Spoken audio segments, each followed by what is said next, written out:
Okay, so this is um, topic number five, where we're going to be talking about computer operation security.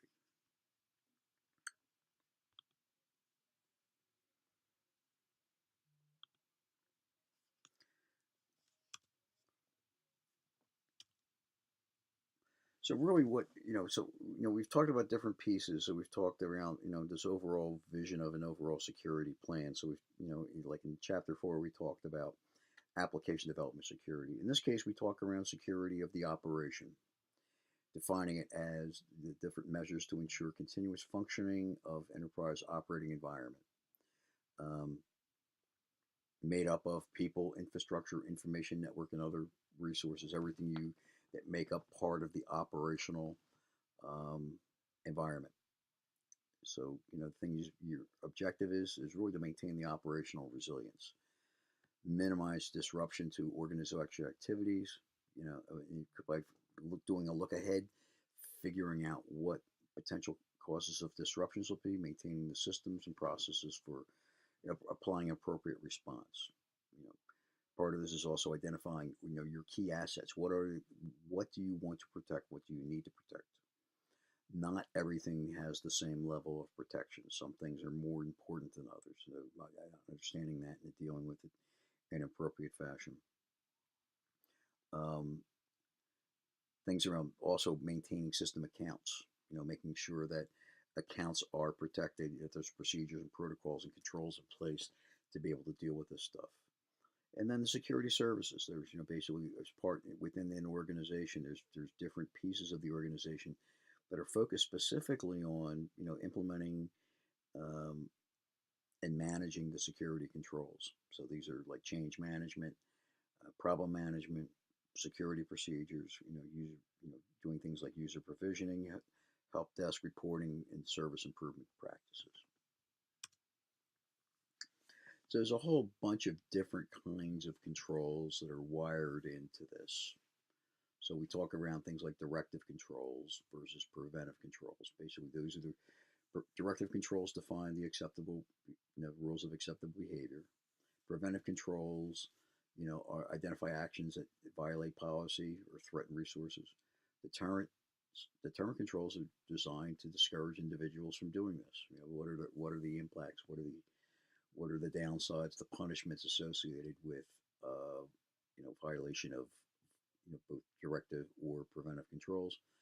Compensatory controls, once again, the expectation is with security, you're never going to get 100% of everything in security. So what you need to do is identify things that are important, put as much protection as you can, and then compensate where needed. Um, Detective controls, basically being able to monitor proactively and understand and alert as needed as circumstances change. Um, Corrective controls, obviously, when something happens, what do you do about it to fix it? Corrective and recovery controls, which are both kind of in that same thing, basically. How do you get back to normal? How do you get back to where you want to be? So these are different kinds of examples of some of these things. Example, highest level directives, obviously your security policies. Preventives, we use things like doors, door locks, and security guards. Deterrent is negative consequences, punishment for doing things, compensating controls, things like authorization, supervision, administration of those controls. Detective would be really kind of just monitoring tools. Um, Corrective. So we have a couple things here around access badge systems and firewalls, and finally recovery. The some of the things we say here is like backing things up, like being able to restore if you lose your data center. The recovery controls what you've identified from a disaster recovery perspective. All that's all part and parcel of what we call the recovery controls. Four types of security controls: obviously hardware, software, um, operations, and then finally media controls. So if you think about the main things, and these are different things you write up for. So for every one of these areas, so for all your hardware, you'll define what do you have, and then what is the appropriate physical production of the equipment. For software, similar thing, identify all the applications, and then, how do you protect them from being altered? Operational controls, defining, what are, defining and documenting what is the operational environment, and then what do you do about it from a security perspective. And the same thing with media, what storage media devices. So just some many different examples of these different types of controls. All right.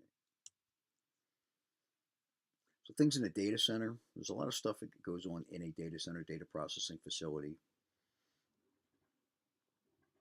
There's, around the operational, and we'll talk more about some of the stuff overlaps with things like physical, because physical security is part and parcel of of an operational facility, of operational management. So you'll see things like, restricting access of visitors into only areas, control mechanisms to track who goes into what location, um, checking the entry and exit of all storage devices, and maintaining and managing inventory on an ongoing basis. Audit factors. There's a couple things we look at around this stuff. You want to do is you want to internal identify and correct any deficiencies before resulting in regulatory before you get evaluated on it. So due diligence and prudent person rules. What is making sure that you're being as proactive as possible. Um, Downstream liabilities is kind of when we're working different organizations, um, to define a responsibility. Basically, if you like a software, like a company and its contractors would be kind of examples of downstream liabilities. And then legal obligations, which are always, it's, legal applications are not limited to security, but there's definitely security, there's an aspect of in the security world where legal obligations very much come into play. So auditing. So basically, auditing is the thing you do to verify that things work, that things are doing the way, you know, are operating as expected. You can do internal audits. So you basically you do this thing internally. So you have people on the staff. A lot of times, they're in the accounting group, but they're the internal auditors. And what they do is they go through and they verify that everything that is supposed to be done is done and done correctly. So things they'll manage against them, verify procedures, verify technology, connections, infrastructure, and plans and procedures. So things you want to make sure that would be done as part of this, of doing and making sure that disaster recovery procedures are are have been developed and are maintained and are evaluated and tested on an ongoing basis.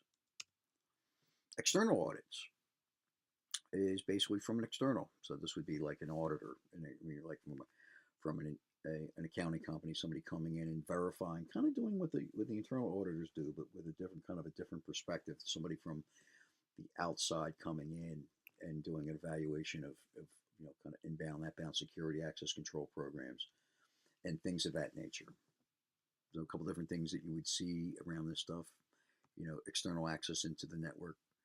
Um, what you've defined around your access controls, and also verifying that the virus control and intrusion detection mechanisms that are set up are working. First and foremost, one of the biggest thing in the operational area is making sure that you can, resources are active or available. Up through from a resiliency perspective, if you have infrastructure in place, you've designed a situation you don't have a single point of failure, so you can maintain continuous and availability of information and resources. So things we'll see with this is like backups, the backup recovery. We call RAID um, of I think RAID stands for reductive array of independent disks or something of that nature. But basically, what it is you don't have a single disk drive. You actually have multiple disk drives, and they're all kind of combined together. So if you lose one disk drive, you still can keep things running. The data is all data is, it appears as a single drive, but it's actually made up of multiple drives. And then clustering is just where you take multiple systems and you combine three or four and five systems, so you can turn one off and you're still running. Organizations like Google and organizations like Amazon, basically they are everything. Their entire operations are made up of acres and acres and acres of redundant systems that are all clustered together. Different types of backups. You have full backups. So you just copy everything, and you have other, kind of like smaller. One of the things that's tough sometimes is being able to back up everything. If you've got a petabyte of data, trying to back up a petabyte of data within a particular window of time can be very challenging. So, obviously, full backup is, what you'd want to do, but there's other approaches, differential, incremental backups, where basically taking you're taking, um, I guess, a delta backup from the last full backup to wherever you're at today. So if you did a full backup yesterday and you ran a delta backup today, you would capture everything that was updated from the last full backup to now. Same thing with incremental. Database backups, are actually maintained. Databases themselves, relational databases, have their own backup mechanisms because they're a different kind of storage and they have their own types of recovery mechanisms kind of built into it. So there's, you'll see system backups and you'll see database backups, kind of on a side by side basis. And a bunch of different kinds of storage. So if you go and look at the physical infrastructure in an organization, you'll see all sorts of different kinds of technologies that kind of come into play here. So different types of storage units, different kind of fault tolerant devices. So the idea is that if you lose one thing, if you lose one system or one component, you have other components that will allow you to operate.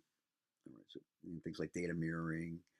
Ultimately, as data gets bigger and bigger, what ends up happening is you don't really back it up as much as you do make a redundant copy of it at another location. Because when your data size gets to a certain gets large enough, it's you can't just use backup by itself. You still use backup across the board, but you don't solely rely on backup as your mechanism.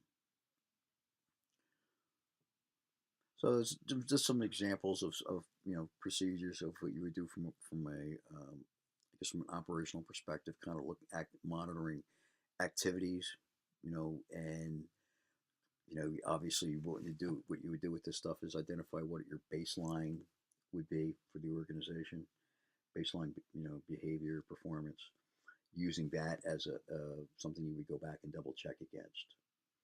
So how many you should have a reasonable idea of number of packets that are being processed on a daily basis. And then things might fluctuate, but you have a sense of what that is. So if you see a sudden increase of that, potentially could be a denial of service attack, or different kinds of attacks on disabled accounts or well-known accounts, which would be indicative of somebody attempting to do some sort of systems reconnaissance, maybe in anticipation of an attack.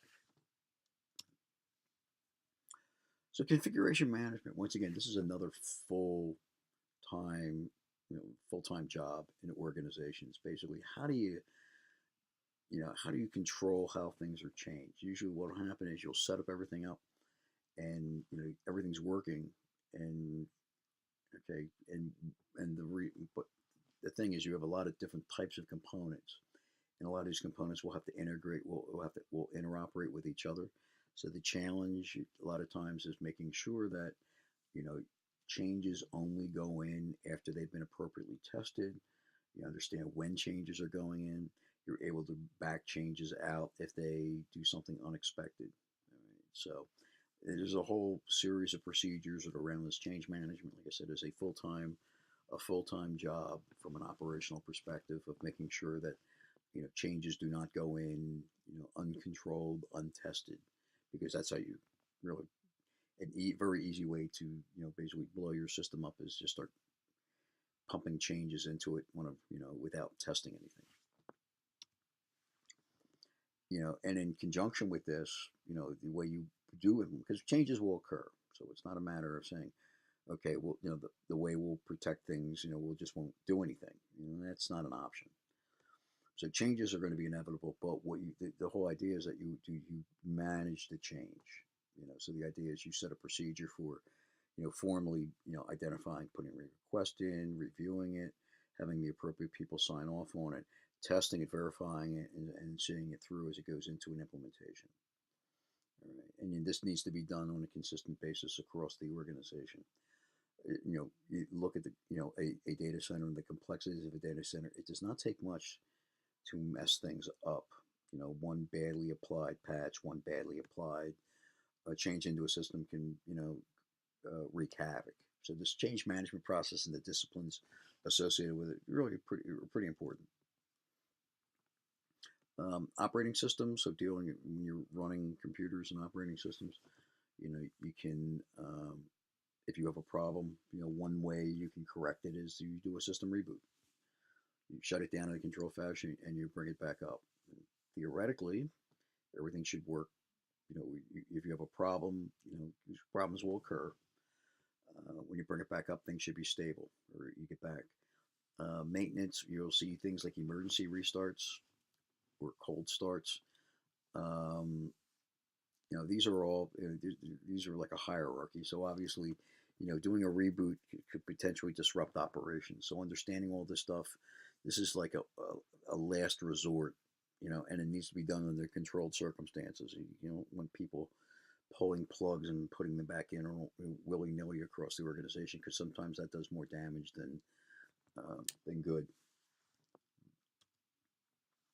Auditing, every activity that goes on needs to be audited, and audits need to be verified and validated on an ongoing basis. So systems are constantly sending out alerts, what's happening, changes that are being done. So the whole idea of monitoring logs, doing log management, reviewing logs, being able to reconstruct series of events from the logs is very important. There's a lot of work has been done over the years to do log management and log automation of being able to do that stuff, and because you're generating tons of data, and a lot of things you'll see is actually using data mining techniques to you dump a month's worth of logs and then you plow through it looking for different kinds of behaviors or activities that might be indicative of something happening in the systems. It's obviously kind of in conjunction with this monitoring, monitoring activities, but then penetration testing. And penetration testing is basically you hire somebody to come in and try to break into your system. Two ways of doing it. One is going to be, I guess we call it a black box, or we call zero knowledge test. The term is kind of used interchangeably. So the idea is that somebody comes in, you hire somebody, and they're outside of your organization, and they try to break into your system. All right, and then they'll break your system and tell you, and then they'll come back and they'll tell you how they did it. Because the idea is you go back and you remediate all those problems. Full knowledge attack is also known as a white box attack, where somebody comes in, from the internal team, who knows where everything's at, and you do like an extensive testing, to do this validation, and because in that case, white box will know all of the different components and basically know where they're at and be able to test each and everything. Whereas the zero knowledge, a black box attack, is basically you use different types of well-known attack vectors, but you won't necessarily be aware of everything that's out there. And there's a whole slug of different kinds of tools out here around us. So different keystroke monitors, monitoring tools, network analyzers, protocol analyzers, sniffer programs. So there's a big toolkit associated with all of this, all of these different kinds of monitoring. Separation of duties, which is a big thing you see from an auditing perspective. Basically, what you want to do is, and this is from an organizational perspective, you want to make sure that one person does not have the ability to do, complete end-to-end on an individual process. So, for example, the best known example is somebody will create a vendor. Somebody will write purchase orders. They will receive purchase orders. They will close purchase orders. They will create invoices. They will pay those invoices, and basically send payment to some fake company out there. Been done a lot. I've seen it myself. Been in organizations where this has happened. The idea is the emphasis is on making sure that you have mitigate basically you have separation of duties and you have mitigating controls, and people are always kind of watching things and making sure that you have different approaches to making sure you can try to identify fraudulent activities. One approach would be something a lot of times you just rotate people through, so you don't have the same person doing the same thing over and over and over again. You kind of move things around, which does a couple things. Number one is it gets different eyeballs looking at different things. So if something is happening, it might not, it might become apparent if somebody new coming in is looking at something. So,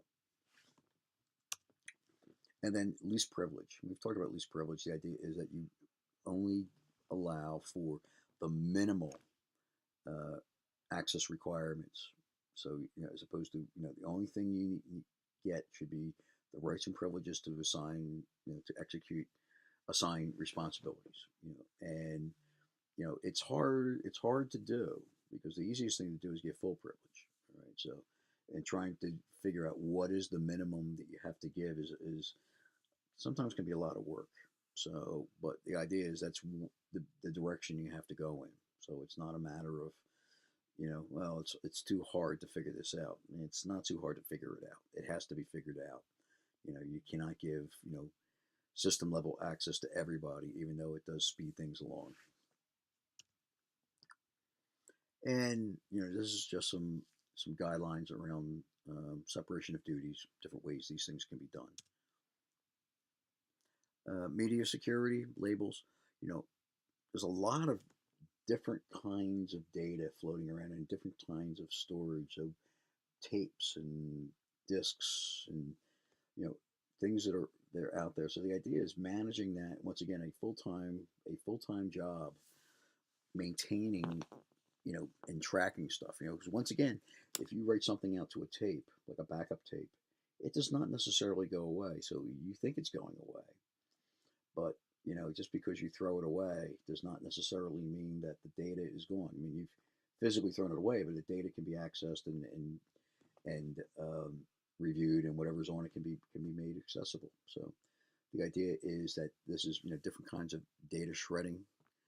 One of the things that was interesting, with the FBI in the past couple of months, where with the I guess the situation in New York with Trump's lawyer, he actually had a bunch of documents they had shredded, were in the trash can. The FBI got hold of it. They put the documents back. They were able to put the documents back together. So data shredding. This whole thing of media security is a lot of work to make sure it gets done and gets done right. And that is everything we need to know about operational security.